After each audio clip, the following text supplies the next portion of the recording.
लीजिए इस सावन का अगला धमाका ईरान बम खेसारी भैया की आवाज़ में। जी हाँ, नमस्कार दोस्तों, मैं हूं आपका भाई मीत और आप देख रहे हैं भोजपुरी मत यूट्यूब चैनल। दोस्तों, खेसारी भैया का अगला सावन धमाका का पोस्टर आ गया है ईरान बम।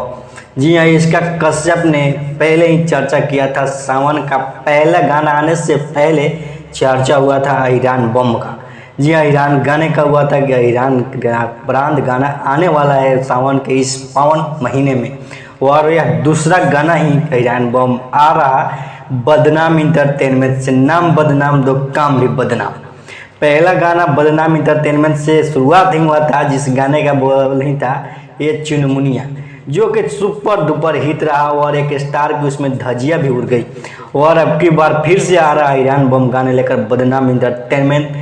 राइटर बता दे दीपक देशमुख गाने को लिखे हुए हैं और लिरिक्स दीपक देशमुख और दीपक दिलकश का म्यूजिक है। तो सुनने के लिए तैयार है ईरान बम।